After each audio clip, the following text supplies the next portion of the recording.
सिंधु घाटी सभ्यता एक समृद्ध सभ्यता है और दुनिया में मौजूद सबसे महत्वपूर्ण सभ्यताओं में से एक है।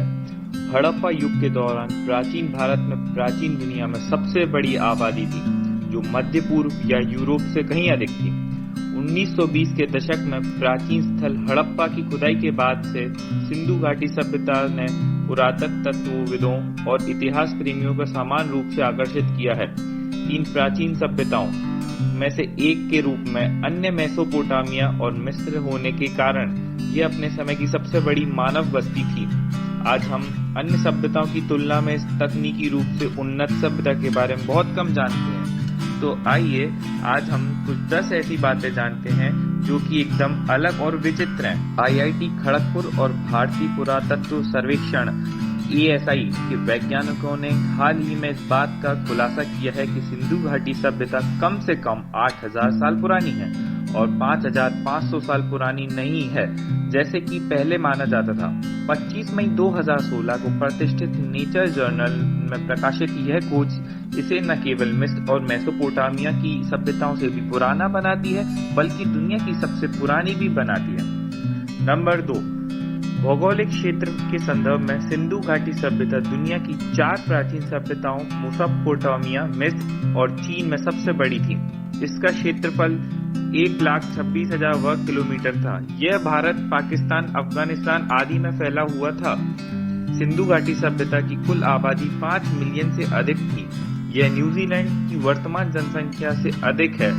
इसके अधिकांश निवासी कारीगर और व्यापारी थे। नंबर 4, 1056 से अधिक हड़प्पा शहर और बस्तियां पाई गई थी, जिनमें से 96 की खुदाई की गई है। वे ज्यादातर सिंधु और घग्गर हाकर नदियों और उनकी सहायक नदियों के व्यापक क्षेत्रों में स्थित है। हड़प्पा और मोहनजोदड़ो के अलावा धोलावीरा, राजीगढ़, लोथल, कालीबंगान कुछ प्रसिद्ध शहर हैं। पुरातत्वविदों का मानना है कि सिंधु घाटी सभ्यता का अधिकांश आबादी गांवों में रहती थी। दुर्भाग्य से पुरातत्वविदों का उन परिस्थितियों और संस्कृति और समाज को खोजने में कठिन समय हो रहा है जिसमें वे किसी भी उचित सबूत के अभाव में रहते थे।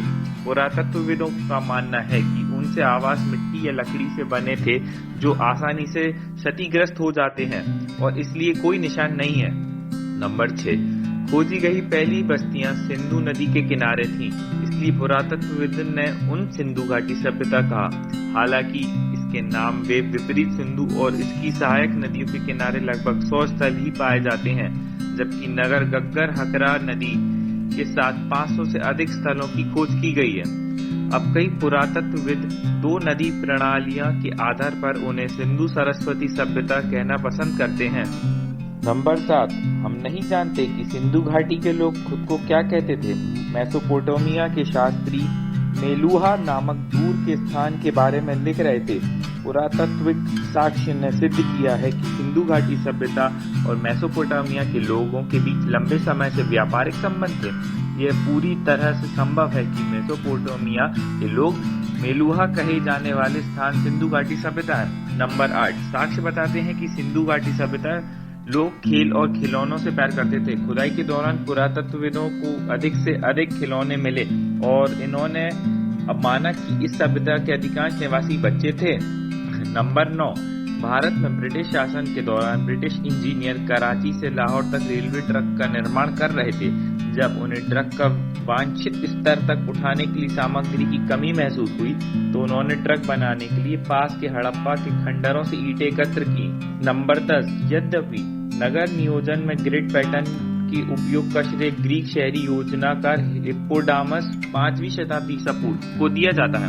पहले ग्रिड नियोजित शहर मिलेटस की तुलना में हजारों वर्ष पुराने थे। मुख्य सड़कों के बाद उत्तर दक्षिण दिशा और पूर्व पश्चिम दिशा के बाद माध्यमिक सड़कों का अनुसरण किया गया। पूर्ण समकोण बनाते हुए जंक्शनों पर सड़कों का चौराहा होता था। इन शहरों में विशाल सड़कें थीं, खासकर मोहनजोदड़ो सड़कें 10.5 मीटर जितनी चौड़ी थीं। ऐसा माना जाता है कि बाजार आदि जैसी अधिकांश गतिविधियां इन्हीं सड़कों के किनारे आयोजित की जाती थीं, जो चौड़ाई को बहुत उचित रूप से सही ठहराती हैं। तो इसी तरह के कुछ रोचक तथ्यों को जानने के लिए हमारे चैनल के साथ बने रहें। आप देख रहे हैं शशांक दुबे के साथ a journey to knowledge hub का खास वीडियो। धन्यवाद।